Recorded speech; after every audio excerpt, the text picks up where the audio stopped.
Dahil sa umano'y bintang, patay sa bugbog ang isang menor de edad sa Maynila. Kabilang sa mga suspect, isang SK Kagawad. Ang ugat ng krimen sa pagtutok ni Jomer Apresto.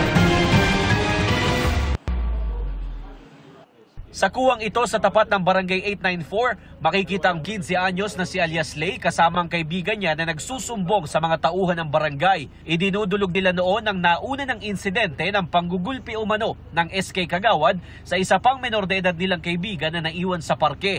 Maya-maya, makikita na ang SK Kagawad na naglalakad palapit sa barangay kung nasaan ang biktima. Walang kaabog-abog niyang sinuntok ang menor de edad. Nakatakbo palayo ang magkaibigan pero sinundan pa rin sila ng SK Kagawad at ng iba pa niyang kasama hanggang sa maabutan sa tapat ng isang tindahan sa F. Manalo Street ang biktima. Doon na siya tuluyang ginulpi ng SK Kagawad at ng lalaking nakasando na anak naman daw ng isang opisyal sa barangay.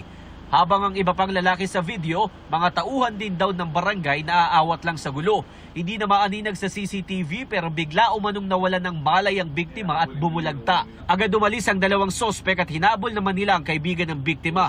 Maya-maya, binalikan ng dalawa ang nakabulagtang biktima. Sinilipan nila ito at naglakad palayo na para bang walang nangyari.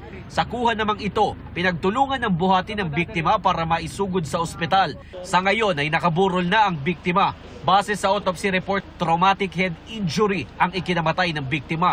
Hindi naman naniniwala ang nanay ng biktima na binastos ng grupo ng kanyang anak ang nobya ng isa sa mga suspect. May nagsabi po sa side nila na nakapula daw po yung ng bastos, pero yung anak ko sa yung mga kaibigan is mga naka-white. Ang napag-initan po yung barkada po ng anak ko, saka yung anak ko po. Sobrang sakit. Gusto rin daw nilang managot ang barangay dahil hindi nila agad tinulungan ng bata na nagsumbong na sa kanila. Kita naman po sa CCTV, tumayo po agad yung barangay health worker po namin. Makikita din po sa CCTV, lumabas po yung mga tanod, papunta po dun sa dike side. Nasa kustodiya na ng Manila Police District ang dalawang suspect. Sinusubukan pa namin silang hingan ng pahayag. Para sa GMA Integrated News, Jomer Apresto nakatutok, 24 oras.